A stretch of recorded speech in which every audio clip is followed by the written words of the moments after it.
Boa noite a todos. Fico muito feliz e muito honrado de estar aqui mais uma vez. Eu sempre gosto de relembrar que quem está aqui na frente não é melhor nem pior do que ninguém. É simplesmente uma pessoa que vem para compartilhar conhecimentos. Tem que ter um pouco de cara de pau também, então faz parte do processo. Mas, principalmente, é uma pessoa que está querendo caminhar, está querendo buscar. E é por esse motivo, né, que eu estou nessa caminhada aí espiritual, buscando bastante. Para quem chegou, de repente, não soube meu nome é Sauler Barcelos, eu sou palestrante espírita, eu sou evangelizador infantil, então em alguns momentos eu vou mudar vozes, não estou dando passividade nem nada, então fiquem tranquilos. Eu também trabalho mediunicamente, trabalho como, né, também em outras frentes na doutrina espírita, e aí a gente pensa assim, nossa, esse cara deve ser muito endividado, né? Porque para fazer tanta coisa tem que correr atrás, e é isso que eu estou fazendo. Tentando ao máximo correr para conseguir por osmose nesse contato com o Cristo e melhorando um cadinho. Isso é real, gente. Estou fazendo charme, não. O bicho está pegando para o meu lado. E é nesse sentido que hoje a gente vem trazendo um tema que é muito, muito oportuno. Casa Espírita, ponto de luz na Terra. Mas eu queria trazer primeiro para a gente relembrar, né, com relação à doutrina espírita. Alguém sabe quando que surgiu a doutrina espírita? 1857. E quando que surgiu a primeira casa espírita? Logo depois. Isso é muito interessante. Em Paris mesmo, tá? 1º de abril, parece até brincadeira, mas é real. 1º de abril de 1858, surge a primeira casa espírita, que é a Sociedade Espírita Parisiense de Estudos Espíritas. Então, logo depois, já começou-se esse movimento da importância de se ter o estudo. E não simplesmente vamos lá nas movimentações das mesas, ou então nas manifestações, nas passividades ou incorporações, independente de qual a frente, né, que você mais se identifique. Mas o ponto é, o estudar é extremamente necessário. Extremamente. Não há acaso que pela doutrina espírita, nós temos, né, espíritas, o primeiro ensinamento qual é? Amai-vos. Ó, tem uma galera aí que está gabaritando, hein? Está estudando mesmo. E o segundo é instruí-vos. A instrução, olha a importância da instrução. E por que se instruir é tão importante, Sauler? Bom, a gente tem lá pelo filósofo antigo, conhece-te a ti mesmo. E para se conhecer, a gente precisa analisar, a gente precisa se estudar, a gente precisa, né? Mas aí vem Jesus e amplia isso de uma forma muito maior. Conhecereis a verdade e ela vos libertará. Conhecer a verdade sobre como foi feito esse caderno, eu preciso estudar sobre a composição, de onde que vem a matéria-prima. Eu preciso saber, eu preciso estudar, eu preciso buscar conhecimento. Então o estudo ele se faz extremamente necessário. Vir na palestra é maravilhoso e é uma forma de estudo, mas quando a gente se permite estudar mais e trocar com outras pessoas, isso faz com que a nossa gama de conhecimento se expanda. A gente ouça o outro, troque com ele e a gente possa chegar e falar, caramba, Márcio, eu não tinha visto dessa forma não, bacana, hein? Ou então falar, caraca, que viagem esse cara, não tem a ver com nada. Mas também vale, também está fazendo parte. O ponto é a gente trocar, a gente ter essa oportunidade de conversar. Só que a doutrina espírita chegou no Brasil também não muito distante. Alguém sabe quando chegou a doutrina espírita aqui, a primeira casa espírita no Brasil? Não? Ninguém? Olha que curioso. Chegou em 1865 em Salvador. 1865, então a gente tem 1857, 1865 já chegando no Brasil. Cara, isso é incrível. Incrível. Muito rápido. E a gente vê que aqui no solo brasileiro é onde a doutrina espírita mais se expande. E quando a gente vê se expandindo em alguns outros países, tem um dedinho de brasileiro envolvido. É muito curioso isso. E nesse solo que a gente ouve, né, Brasil, coração do mundo, pátria do evangelho, às vezes a gente pensa assim, pô, mas cheio de coisas horrorosas acontecendo, mas é por isso mesmo. Quando a gente para analisar onde Jesus nasceu, até hoje o bicho pega lá. E tá pegando, né? E tá pegando, feio. Então aqui o coração do mundo, pátria do evangelho, é por conta do quanto que o solo brasileiro, os brasileiros em si são acolhedores. Eles abraçam, eles permitem. O cara chega de fora e ele tem espaço. Quando a gente vai lá para fora, em muitos dos lugares, a gente passa um dobrado. Então, o coração do mundo, pátria do evangelho, é por abraçar tantos, tem tantas possibilidades, para que todos possam professar a sua fé. Vamos lá. Eu queria trazer também, por conta do título da nossa palestra, Ponto de Luz na Terra. Nós estamos aqui nesse ambiente iluminado, né? Então eu vou querer saber um pouquinho de vocês, eu vou provocar vocês para que vocês possam me responder e a gente chegar num consenso, ok? Nós estamos num ambiente iluminado. O que a gente acrescenta nesse ambiente para ele ficar totalmente escuro? É muito bacana fazer isso. A pessoa acrescenta, que pergunta doida é essa? É estranho mesmo, né? Sabe por que é esquisito? Porque a gente não acrescenta nada para ficar escuro. A gente tem que o quê? Tirar o quê? Tirar a luz. Então, para ficar escuro, a gente tem que tirar a luz, certo? Bacana. E no ambiente totalmente escuro, o que a gente tira para ficar iluminado? Não tira não, né? A gente acrescenta o quê? A luz. Conseguem perceber que nunca foi sobre a treva e sobre a escuridão, é sempre sobre a luz? O ambiente iluminado é onde a luz se faz presente. O ambiente escuro é onde a luz se faz ausente. Então, não é sobre quanto de treva que existe, é quanto de luz que falta. Quanto de luz que falta. E teve um cara aí bacana, de olhos claros, cabelo ondulado, um cavanhaque responsa. Ele falou o seguinte: eu sou a luz do mundo. E quem anda comigo não andará nas trevas. Quem não descobriu, eu estou falando de Jesus, tá, gente? Então, só...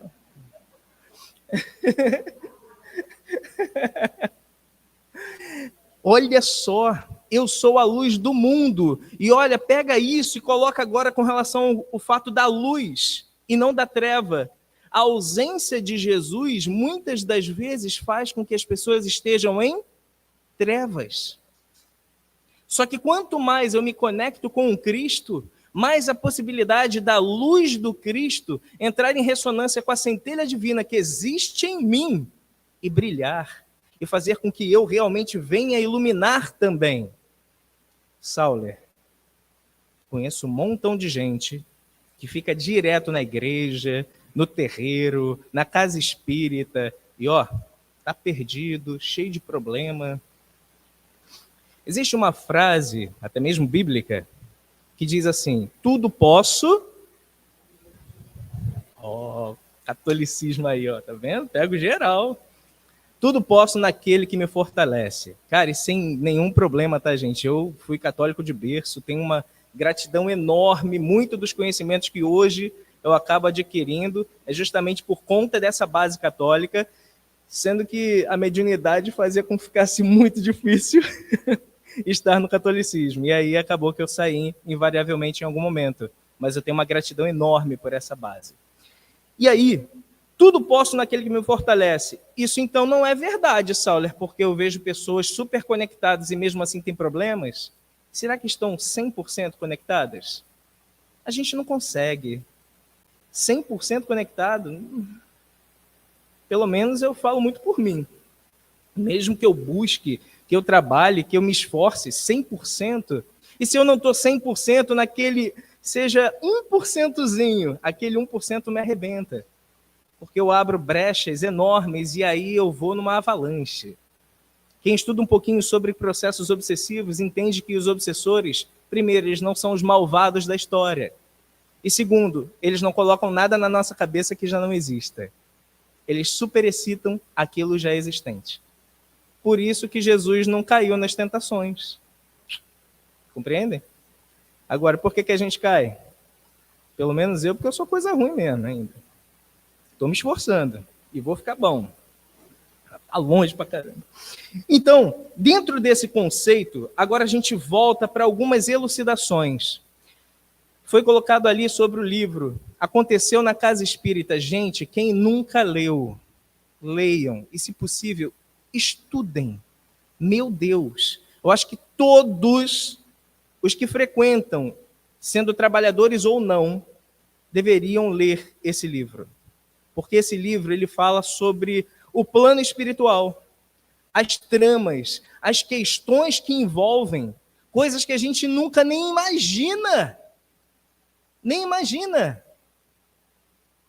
Só dando um spoilerzinho bem leve, o processo todo do livro é uma falange de espíritos querendo destruir uma casa, não fisicamente, as estruturas para que ela não exista mais, devido à luz que, através do trabalho dela, irradia para aqueles que frequentam e para aqueles que estão ao redor. Então, é trash, gente. O bicho pega nesse livro, mas é bom demais. Bom demais. Vamos lá. Quero pegar aqui, então, uma parte bíblica para a gente, algumas pessoas que já ouviram palestras minhas, sabem que eu pego Bíblia, porque é onde se fala muito sobre Jesus. E aí eu trago justamente para mostrar que aqui na doutrina espírita a gente não está falando nada absurdo de diferente. Assim como Jesus disse com relação à lei de anteriormente, né, dos 10 mandamentos, eu não vim destruir a lei, eu vim fazê-la cumprir, né? A doutrina espírita também diz, eu não vim destruir a lei, eu vim dar mais fácil compreensão sobre ela. Então a gente não tem que se desvencilhar. Certa vez eu ouvi de um rapaz até conhecido no movimento espírita, e ele falou assim, Sauler, você lê Bíblia? Falou, eu leio. Eu já falei meio acanhado. Eu leio. Bom, mas que coisa mais atrasada. Eu fiquei indignado desse jeito, só não falei não, porque senão o bicho ia pegar. Mas eu falei exatamente assim, mas por que atrasado? Se lá fala muito sobre Jesus, mas nós temos as obras básicas e depois das obras básicas, olha quantos livros que existem na doutrina espírita. Para que ir na Bíblia? E aí eu deixei ele com o que é dele e fiquei com o que é meu. Conseguindo me desvencilhar do que não está aberto. E está tudo certo. Porque nós temos diversas roupagens para evoluir. A gente não precisa forçar nada, goela abaixo de ninguém, das nossas crenças ou das nossas convicções. E está tudo ok. Só que a Bíblia, agora que eu tenho a palavra que eu falo mesmo, tá? A Bíblia, ela traz um manancial maravilhoso. Maravilhoso. Porque são as passagens do Cristo. E essas passagens eu vou trazer algumas aqui por conta desse tema. Casa Espírita, ponto de luz na Terra. E nós entendemos que essa luz é quem mesmo? Jesus. Ainda bem que ninguém falou ainda. Então vamos lá. Em João capítulo 8, versículo 12, tem uma passagem muito interessante que faz assim. Falou-lhes, pois, Jesus outra vez, dizendo... Agora eu tenho que mudar a voz para você, Jesus, né, gente? Calma aí. Eu sou a luz do mundo. Quem me segue não andará nas trevas, mas terá a luz da vida. Olha que Jesus manso, né? Vou aprender ainda. Isso é muito bacana, a luz da vida. Não é uma luzinha. Quem me segue? Mas como é que eu vou seguir Jesus? Jesus já desencarnou. Seguir Jesus é seguir o seu legado, seus ensinamentos, colocá-los em prática. Estava conversando com o Márcio. Foi até no WhatsApp, não foi, Márcio? A gente estava falando. E aí Márcio falou para mim que está fazendo alguns exercícios bacanas e tudo. Ele falou, tirando onda comigo, estou fazendo capoeira. Falei, capoeira, Márcio? É mesmo? Ele estou fazendo capoeira. Eu, dá nada, hein? Quanto tempo você já está fazendo capoeira, Márcio? Ele, cara, eu já estou uns 2, 3 anos já na capoeira. Eu falei, caraca, eu não vou mexer com o Márcio, não. Quantas vezes na semana? Umas 2 ou 3 vezes. Fazendo conta, ficou difícil, eu parei de fazer. E aí eu perguntei, cara, me veio assim um sopro inspirador. Desses 2 anos, quantas vezes você já foi, Márcio? Desses 2 anos, eu devo ter ido umas 2 ou 4. Mas aí, ó, calma, eu tô pagando direitinho todo mês. Aí eu falei, mas imagina de repente o Márcio chegando na feira, comprando lá as suas coisinhas e de repente vê o mestre Koala. Aí ele olha pro Koala e fala: Oi, mestre, tudo bem? O Koala vai olhar para ele e vai falar o quê? Quem é esse cara? A gente chama Jesus de mestre, né? Será que a gente não está na mesma posição? Chamando Jesus de mestre por convenção, batendo cartão direitinho, falando que é espírita, mas não fazendo por onde? Não estudando, não se conectando, não estando próximo para conseguir fazer os movimentos que Jesus fez. Porque o Márcio não vai fazer os movimentos do mestre Koala se não tiver contato com o mestre Koala. Faz sentido isso para vocês? Pois é. E assim, a gente pega na segunda passagem que eu trouxe aqui para nossa reflexão, que é a seguinte. Capítulo 6, em Mateus, versículo 22. Os olhos são a candeia do corpo. Se os seus olhos forem bons, todo o seu corpo será cheio de luz. Mas, se os seus olhos forem maus, todo o seu corpo será cheio de trevas.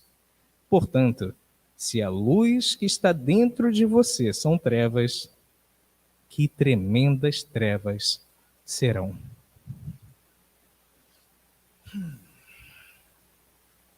Eu coloco 2 pessoas para ver uma mesma cena. Será que os 2 vão ter a mesma interpretação sobre aquilo? Mas estão vendo a mesma coisa, por que que não?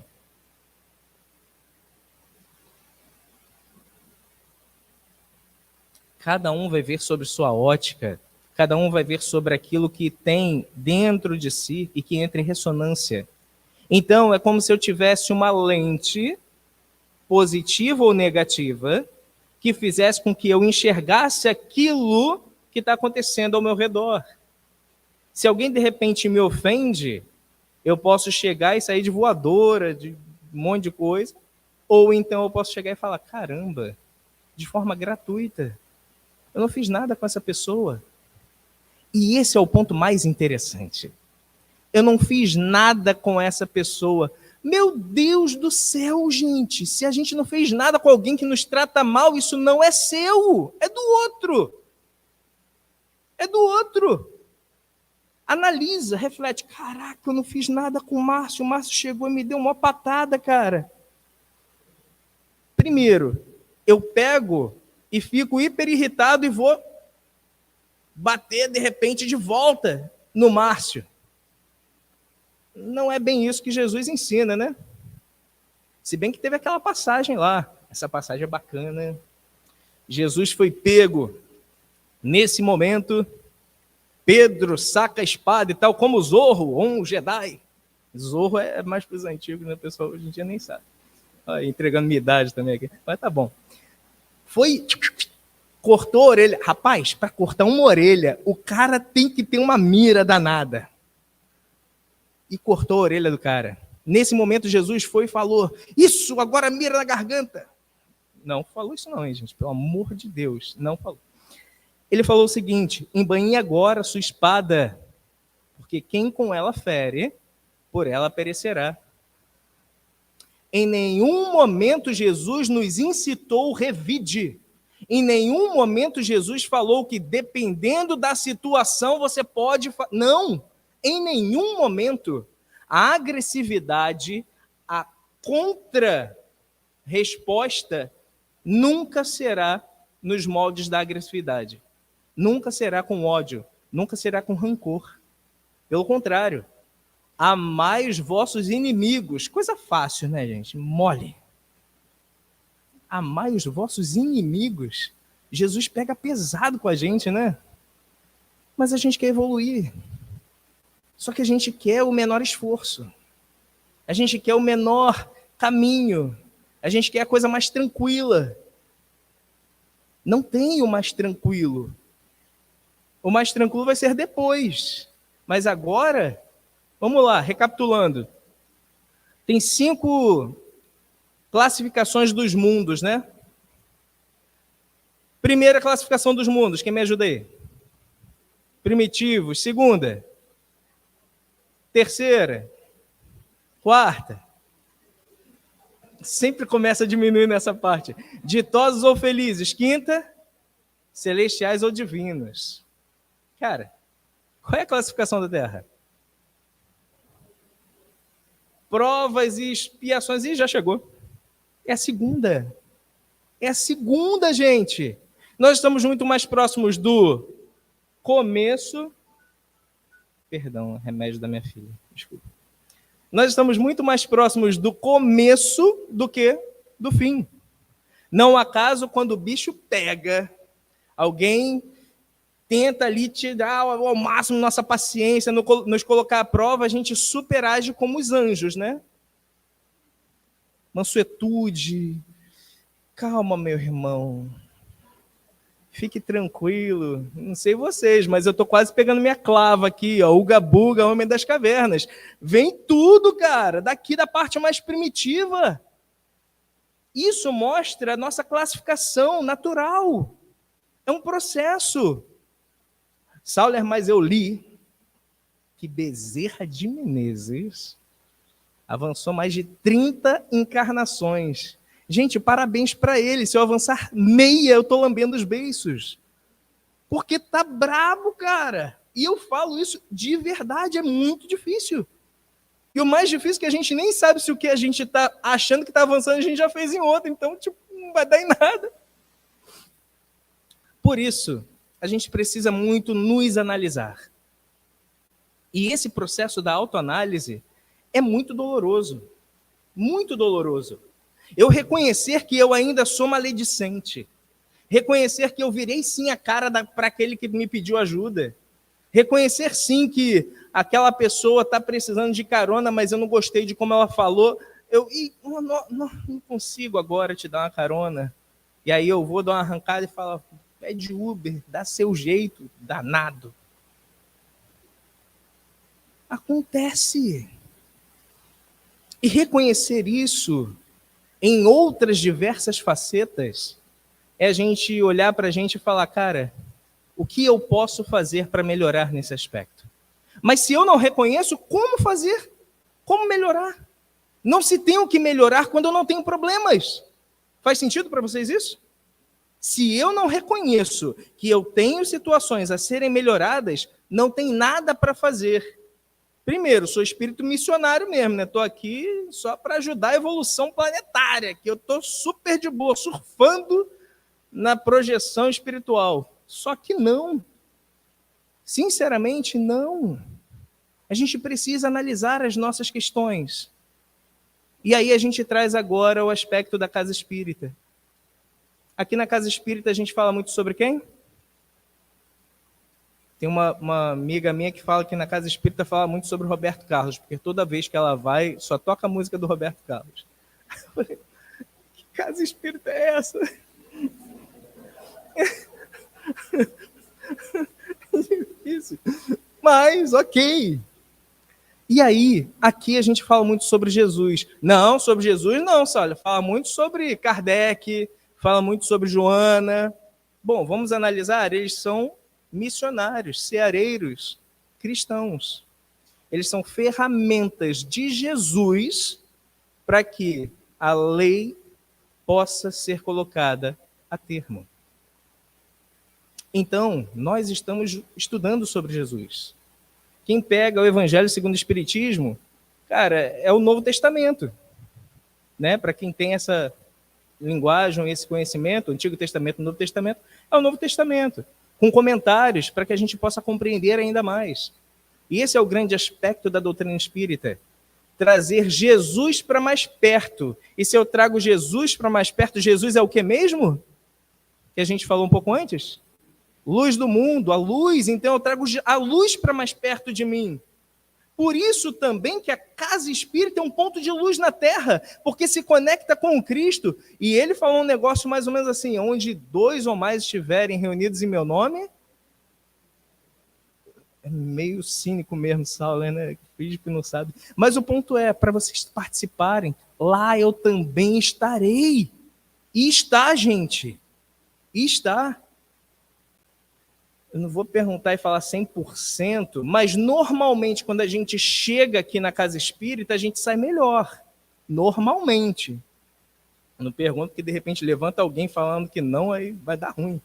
Mas normalmente a gente sai bem melhor.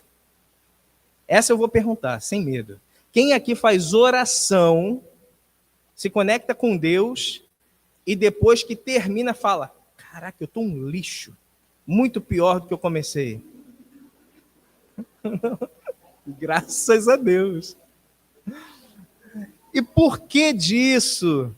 Porque orar é uma comunhão, uma conexão direta com o Criador.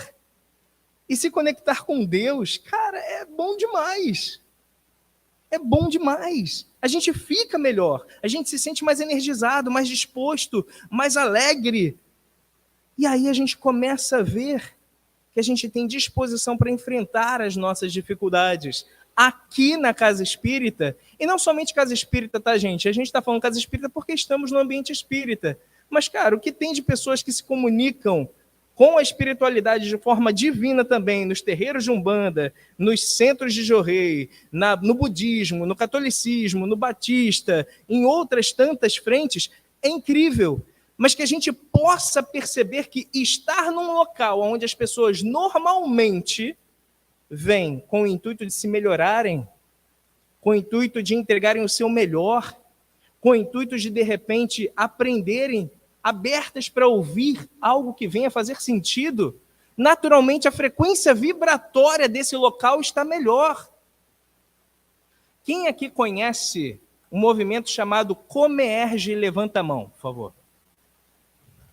Olha, até que uma quantidade ok de pessoas. Muitos não conhecem e não tem problema. Quer dizer, tem sim, mas vamos lá. Comerge, Confraternização das Mocidades Espíritas do Estado do Rio de Janeiro. É um local onde eu digo que é uma imersão ao mundo de regeneração. As pessoas continuam imperfeitas, mas lá estão reunidas com um sentido e um pensamento, um propósito positivo. Mesmo sendo imperfeitos, entregam o seu melhor lá. É incrível, gente. Incrível. É realmente um momento onde você doa muito, mas você recebe demais. Eu, normalmente, participo das Comerges, sou um dos facilitadores em grupos, né, etários, e é muito bom, gente. Fica aí a dica para vocês pesquisarem, saberem um pouco mais e trazerem os seus jovens, suas crianças.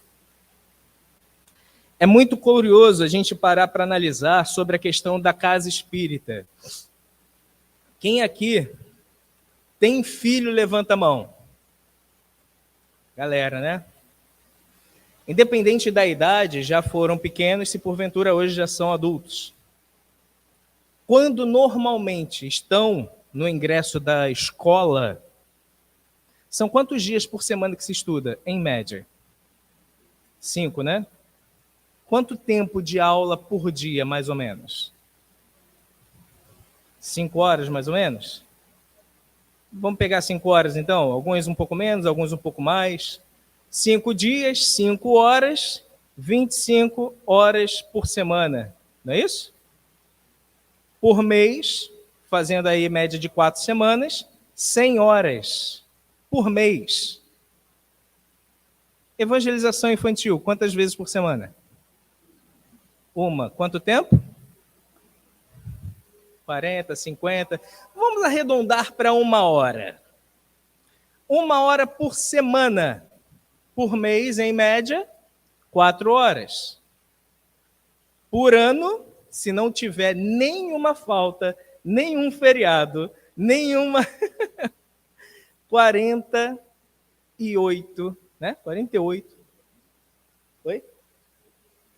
52. Então, tá aí.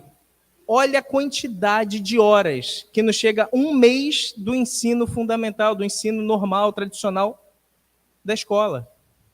Por que você está falando isso, Sauler? Quem aqui já ouviu assim, meu filho não vai na evangelização, na mocidade não, porque está muito cansado. Levanta a mão aí. Duvido que só isso. Duvido. Mas tá bom. Eu ouço muito isso, gente. E como estou na frente ali, né, num processo de evangelização, ouço pra caramba.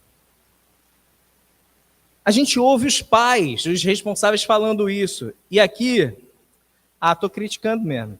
Aí eu tô falando o seguinte, eles vão e falam, não, tudo bem, você tá cansado, não vai não. Fica aí em casa, vendo televisão, jogando videogame ou fazendo qualquer outra coisa. Mas se esse mesmo jovem, essa mesma criança falar, eu estou muito cansado, não quero ir para a aula. Como é que é a resposta normalmente dos pais? Claro, meu filho. Vai lá jogar futebol. Fica aqui no YouTube, no Instagram, no videogame, não é não? Pô, mas é um diazinho só. Mas são 5 horas, Sauler, é. Pois é. Entende como é que os valores estão um tanto quanto invertidos? E aí eu me recordo, sabe de quê? Quando Jesus fala, dai a César o que é de César e a Deus o que é de Deus. Pô, pegou pesado, hein, Saulo?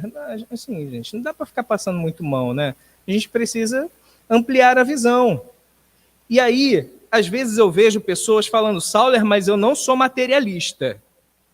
Não sou sovina, não fico acumulando bens, ajudo quem eu tiver que ajudar. Só não tenho muito para ajudar, mas quando tem para ajudar, eu ajudo. Beleza. Como é que é, então, a sua rotina? Eu trabalho o dia inteiro, cara. Às vezes saio 5 horas da manhã de casa, pessoal aí das metrópoles, às vezes 5, 4 horas da manhã está saindo por conta de condução. Chega, de repente, 10 horas da noite em casa, super disposto para fazer um monte de coisas e brincar com as crianças, né? Não. Então, cansado pra caramba, faz ali um mínimo e, de repente, vai dormir. E isso a semana inteira. Final de semana, agora é o momento de relaxar, pô. Preciso fazer alguma coisinha por mim, preciso, né? Tudo bem, problema nenhum. E aí, foi na igreja, foi no centro, foi no terreiro? Não, cara, tô tão cansado, preferi dar uma descansada. Pô, tô com a cabeça cheia, preferi ver o jogo lá, futebol e tudo. E o culto no lar? Cara, vou te dizer, às vezes eu até começo, mas daqui a pouco o pessoal até me dá uma cutucada que eu tô roncando. Essa pessoa digna, essa pessoa vivendo de uma forma muito positiva, ajudando quem ela pode, no trabalho ou fora, honrando com seus compromissos, bizarramente ela está vivendo só para a matéria. Porque ela não está reservando tempo para dedicação espiritual. É meio esquisito isso, mas é uma realidade. Às vezes, quando a gente pensa no materialista, a gente pensa naquela pessoa quase que ruim, né? Mas não, às vezes nós estamos muito no materialismo, fazendo muito mais para a matéria do que para a parte espiritual. E aí a gente precisa tentar ao máximo, tentar equilibrar isso. E a casa espírita é um ponto de luz que oferece isso. E está de portas abertas para quem quiser, foi falado aqui agora um pouco, quem quiser, de repente, tiver um pouquinho de aptidão, paciência, não vale dar beliscando e puxar a orelha, pode vir ajudar as crianças, porque a gente está precisando. De repente, botar água no copinho. Pô, água no copinho? Gente, cada copo que você enche com a sua energia é seu fluido que está indo para aquilo ali como doação e bênção para quem vai tomar. Isso não é pouco, não. Mas a gente precisa se colocar. Porque através da doutrina espírita a gente aprende que não basta não fazer o mal, é imprescindível fazer o bem. É ruim às vezes ouvir algumas coisas, mas são coisas necessárias. Se vocês estão achando meio pesado isso daqui, leiam sim, mas vai ser muito mais pesado o que aconteceu na casa espírita. Mas é importante. Não um acaso que lá atrás Jesus olhava para alguns e chamava de hipócritas, porque falava bonito, fazia, acontecia, mas na prática realmente não colocava. A gente precisa ser congruente. Se eu quero evoluir, eu preciso buscar mecanismos para conseguir evoluir. Não dá para eu fazer as mesmas coisas que eu sempre quis e ter resultados diferentes. Quem chegou aqui na casa espírita porque a vida estava maravilhosa, tudo perfumado, bom demais, saltitando. Levanta a mão aí. Mano, teve um. Eu também não, gente. Eu cheguei num momento de extrema dor na minha vida. Eu acho que é o momento mais grave da minha vida, onde eu tive o desencarne do meu pai e das minhas duas irmãs. Esse foi o momento que eu entrei na doutrina espírita. E assim acontece com grande parte das pessoas. Vem através da dor. Abençoada dor. Porque senão eu não estaria aqui. Não é que foi bom o que aconteceu. Mas eu tive oportunidade antes de vir quando eu estava bem. Mas eu não vim. Eu digo que nós temos essas duas professoras, a amor e a dor. Têm o mesmo gabarito, estudaram na mesma escola, só que trabalham de forma diferente. A didática é diferente, não é? Uma é toda calorosa, acolhedora, a outra pega até a palmatória que antigamente rolava nesse demole. E ó que dói, hein? E dói de verdade. Para elucidar essa questão da dor que nos movimenta, certa vez um homem estava entrando num posto de gasolina e viu um cachorro deitado numa caminha do lado assim da loja de conveniência. E ele olhou para o rapaz lá e falou: o que está acontecendo? Esse cachorro está chorando. Por que ele está ali? O que está acontecendo com ele? Ih, esse cachorro é maluco, deixa. Não, maluco não. Alguma coisa está acontecendo. Ele está chorando? Rapaz, vou te contar. Sabe o que está acontecendo? Tá vendo que ele está deitado ali? Tô vendo. Tá vendo que tem uma espuma ali, a caminha dele? Sim. Embaixo dela tem um prego. E aí está espetando ele, por isso que ele está chorando. Ué, mas por que então que ele não levanta e sai, cara? É porque ele se acostumou com a dor.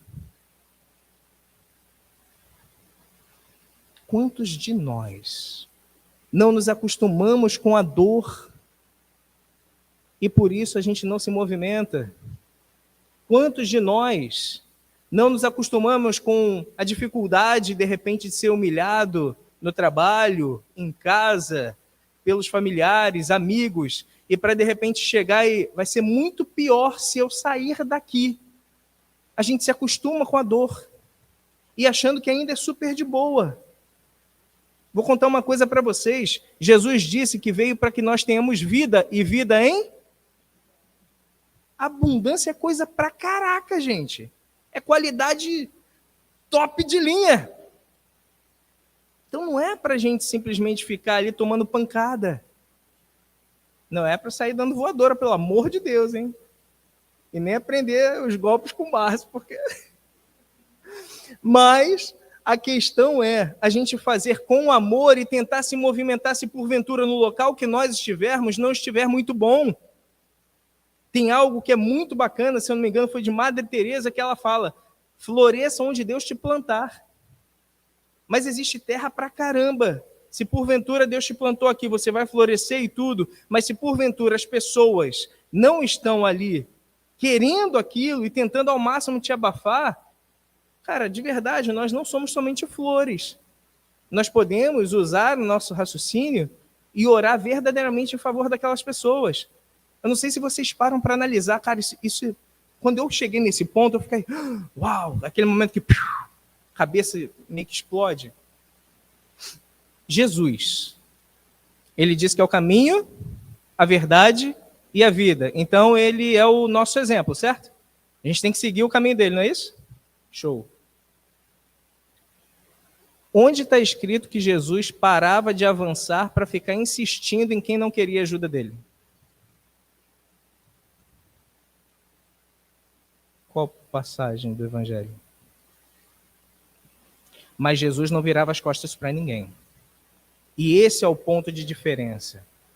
Às vezes eu vou e falo, estou fazendo que nem Jesus, eu não paro para ninguém, mas também não se coloco para ajudar ninguém, né? Não é isso, gente, pelo amor de Deus. É o ponto de, às vezes, você chegar e falar, agora é minha missão de vida, qual é o seu nome?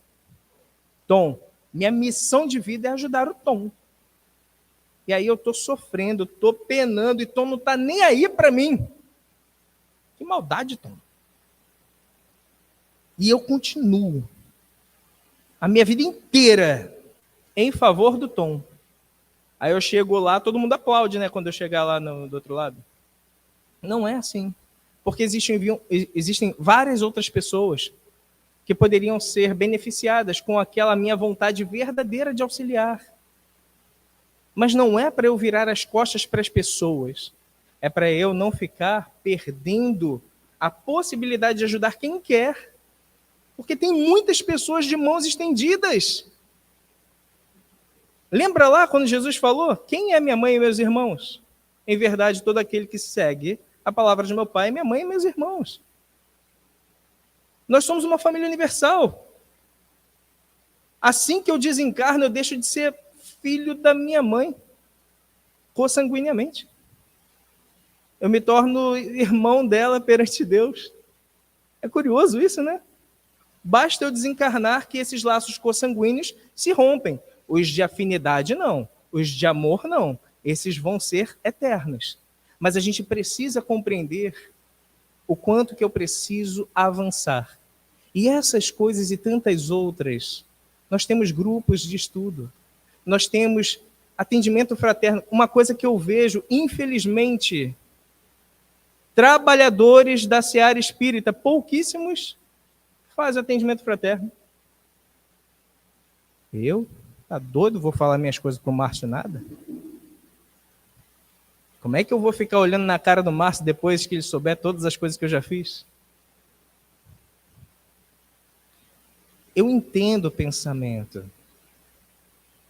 Mas se a gente está aqui e eu enxergo que eu estou me colocando como ferramenta, o Márcio também está. Pô, te peguei para Cristo mesmo, hein, Márcio?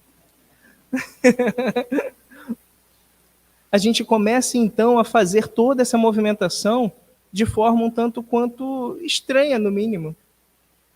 Não, mas quando o bicho está pegando mesmo, eu vou na outra casa lá, que a outra casa é boa, rapaz. Mas eu frequento aqui, eu trabalho aqui, eu não acredito no potencial daqui. Por quê? A gente precisa analisar. Porque a luz se faz independente de qual estrutura, com ar-condicionado ou ventilador, ou um abanador. A gente está falando sobre a parte espiritual, que se faz presente a todo momento, muito antes da gente chegar aqui. Eles já estão atuando em nós, para que a gente venha. Quantas e quantas vezes dá assim, vou nada, tá doido, cansado. E aí mesmo assim a gente vem. Na pergunta lá, se não me engano, 459, fala sobre a influência dos espíritos, que é muito maior do que a gente julga. De ordinário, eles que nos dirigem. Então, estar nesse ambiente, assim que a gente já está aqui, nós estamos sendo trabalhados, tratados.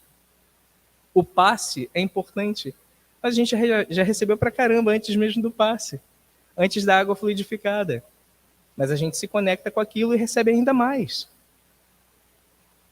Se abrir para a luz é dizer sim, eu quero. E aí a gente se recorda de mais um ensinamento de Jesus quando ele fala, buscai e achareis. Pedi e recebereis. Batei a porta e a porta se abrirá. Pois todo aquele que busca, acha. Pede, recebe. Bate a porta, ela se abre. Isso é muito forte. Só que nem sempre vai ser nos moldes que a gente quer.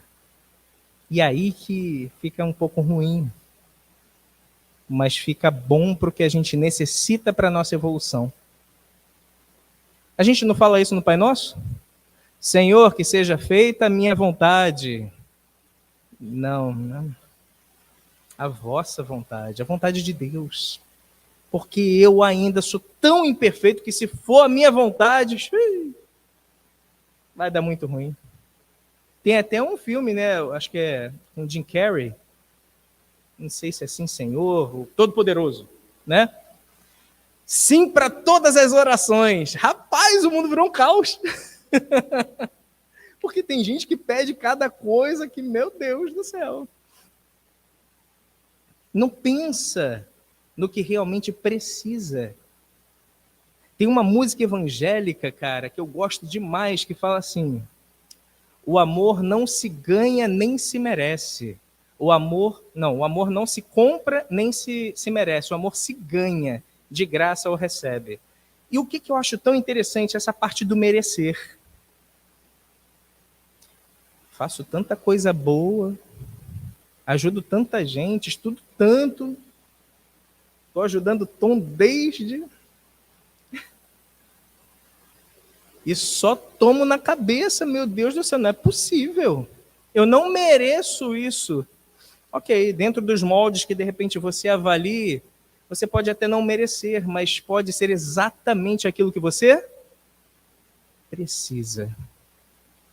Porque aqui nós não estamos simplesmente para sermos promovidos, aprender capoeira, conseguir um carro, conseguir um status. Não. O objetivo de todos nós aqui, no plano material, é evoluirmos. E a gente evolui através das dificuldades. Quer ver?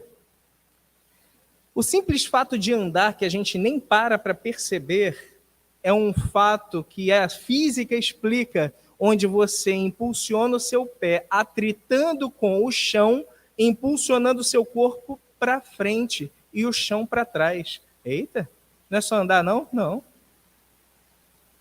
Depois que a gente estiver volitando é outra parada, aí a explicação é diferente. Mas, por enquanto, é isso. Tanto que o nosso solado, de vez em quando, acontece o quê? Fica gasto. E, às vezes, não dá mais para usar. Se a gente só fica descalço, o que acontece com o nosso pé? Dá bolha, fere, porque tem atrito. E o atrito é uma forma de ferir a quem está se permitindo atritar. Mas, mesmo assim, a gente avança. Avançar é imprescindível. E os atritos da vida fazem parte do processo. Não quer dizer que aqui na doutrina espírita a gente não vá sofrer. Não quer dizer que com um desenlace de algum parente muito próximo e amoroso para o nosso coração, a gente vai ficar super de boa. Dói até hoje. E eles partiram em 2005. Mas eu não sofro desesperadamente, porque eu compreendo. E essa compreensão eu tiro por base a verdade sobre a vida, tanto material quanto espiritual, que a doutrina espírita nos descortina, explicando muitas coisas. Então isso é luz para a nossa vida. Que a gente possa se permitir acessar essa luz, que a gente possa se permitir se conectar. E quanto mais eu venho para receber essa luz, mas eu escolho fazer parte dessa luz, aí o negócio vai para outro patamar. Fazer o bem faz bem demais. Quem aqui já teve a oportunidade de fazer alguma ação de caridade, levanta a mão, por favor. Quem aqui, quando terminou o evento, o movimento, pensou assim, caraca, eu recebi muito mais do que aquela pessoa. Incrível isso, né? Quando eu me coloco como ferramenta de Jesus, quem está me manuseando é Ele. Nem que seja o cheirinho da mão dele, eu fico cadinho. A energia dele perpassa. E por isso que isso nos faz tão bem. Quando a gente vê uma pessoa, por exemplo, dando passe, ela é a primeira a receber. Porque a espiritualidade se utiliza através dela para misturar com a energia mais grosseira e material, para chegar naquele que vai receber. Então ela já é tratada no momento que ela está fazendo. Na oração de São Francisco fala um negócio assim, né? É dando, e isso é verdade pra caramba. Que a gente possa se permitir, então, se conectar com essa luz. Chegar aqui na casa espírita e não entender que é somente um salão onde a gente vai ouvir algumas coisas. É um local repleto de amigos espirituais, com uma estrutura incrível, que está nos favorecendo, fortalecendo e permitindo que a gente possa sair daqui muito melhor. Mas a oportunidade que sempre existe. Ah, mas o trabalho aparece quando o trabalhador está pronto. Gente, vamos fazer uma forcinha. Ó, tô por aqui, hein? Isso ajuda também. Beleza? Agradeço demais a oportunidade. Espero verdadeiramente que tenha sido positivo de alguma forma para vocês, as coisas que aqui foram compartilhadas. E desejo a paz de Cristo para todos nós durante a semana. Amém. Boa noite a todos.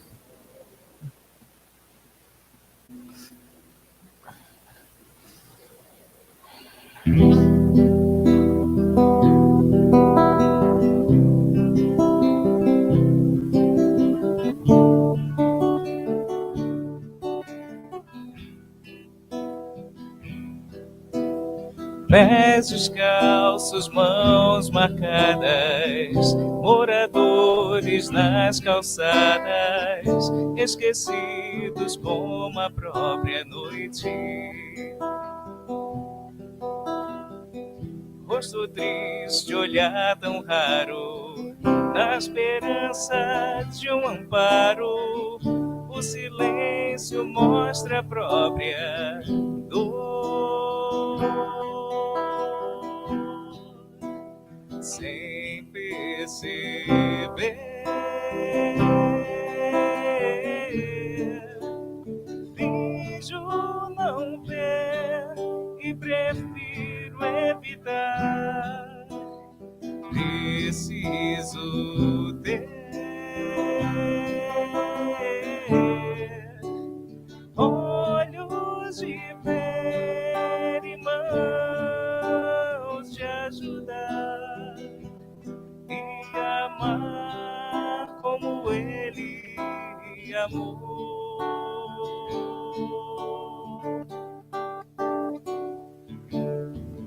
Pés descalços, mãos marcadas, Jesus Cristo nas calçadas, esquecido como a própria noite.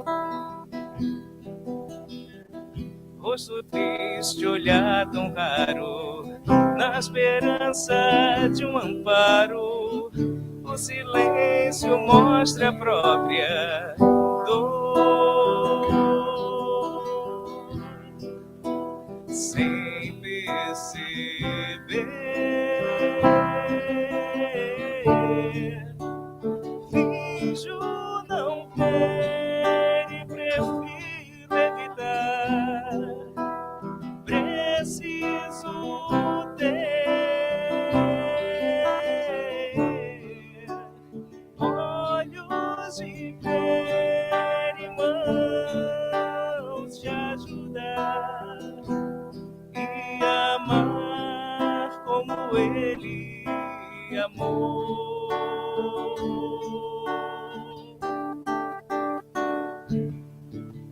Pés descalços, mãos marcadas, Jesus Cristo nas calçadas, esquecido como a própria noite.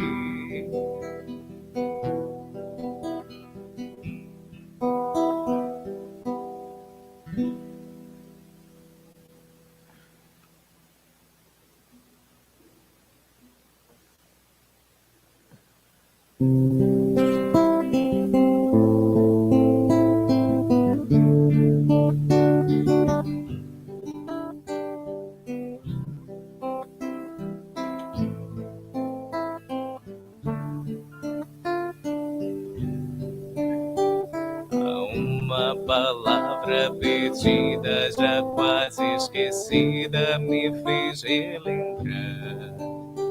Contendo 7 letrinhas e todas juntinhas se lhe cativar. Cativar é amar, é também carregar um pouquinho da dor que alguém tem que levar. Cativo, disse alguém, laços fortes criou. Responsável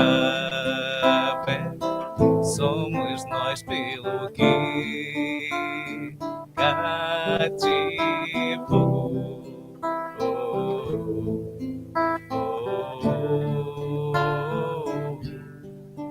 Num deserto tão só, entre homens também, vou tentar cativar, viver perto de alguém. Cativo, disse alguém, laços fortes criou.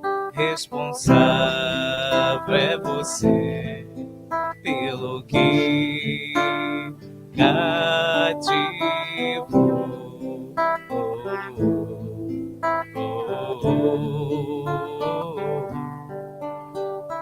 Belo pra mim é criança brincar, é ouvir 1000 canções numa concha de mar, é chuva caindo, é campo em flor e acima de tudo é o amor, é o amor, é o amor.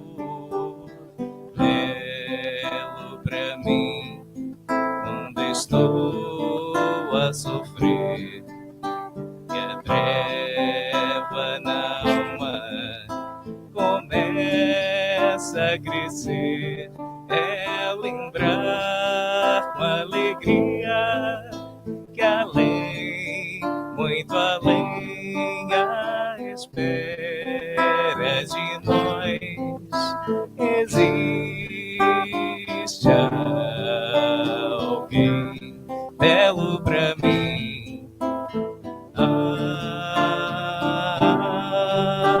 Alguém belo pra mim.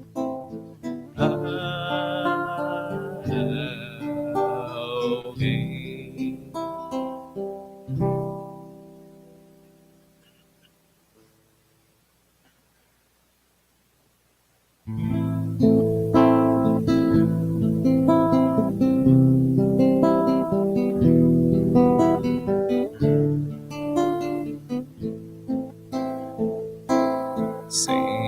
Senhor, fazei-me instrumento de vossa paz. Onde houver ódio, que eu leve o amor. Onde houver ofensas, que eu leve o perdão. Onde houver discórdia, que eu leve a união. Onde houver, que eu leve a fé. Onde houver erros, que eu leve a verdade. Onde houver desespero, que eu leve a esperança. Onde houver tristeza, que eu leve a alegria. Onde houver trevas, que eu leve a luz. Ó Mestre, fazer que eu procure mais consolar que ser consolado.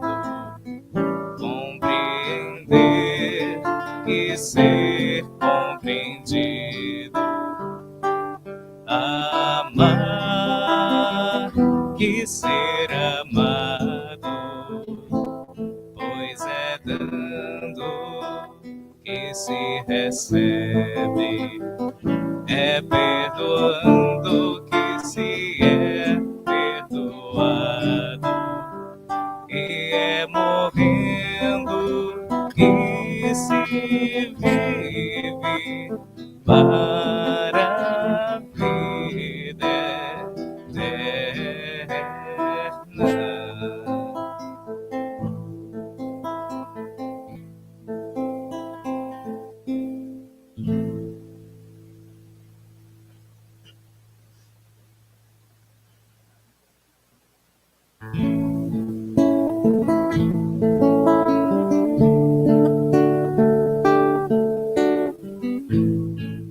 Senhor, em seu nome,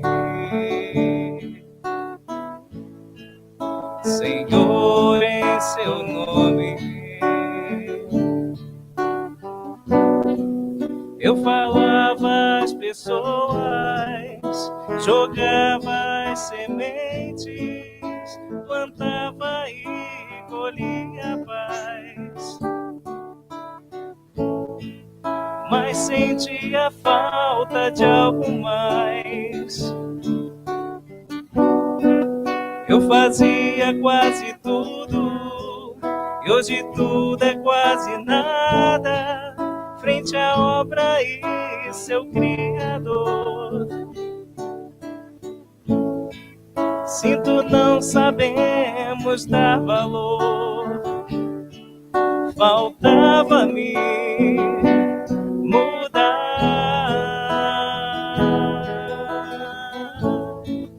e tentar me encontrar e tentar me conhecer, Senhor, ser mais um em seu rebanho a caminhar. Não me cabe só falar, também cabe agir e me tornar um instrumento seu a melhorar.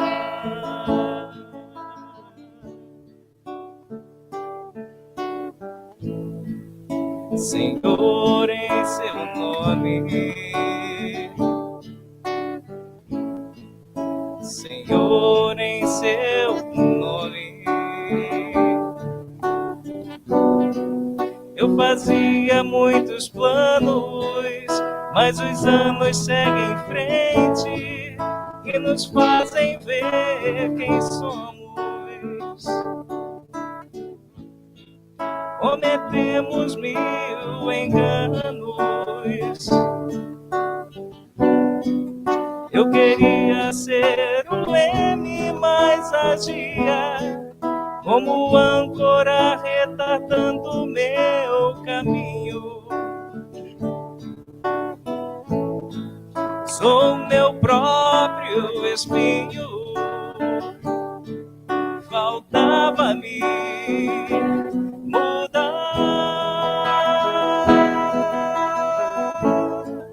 e tentar me encontrar e tentar me conhecer, Senhor, ser mais um em seu rebanho a caminhar. Não me cabe só falar, também cabe agir e me tornar um instrumento seu a melhorar. Não me cabe só falar, também cabe agir e me tornar um instrumento seu a melhorar.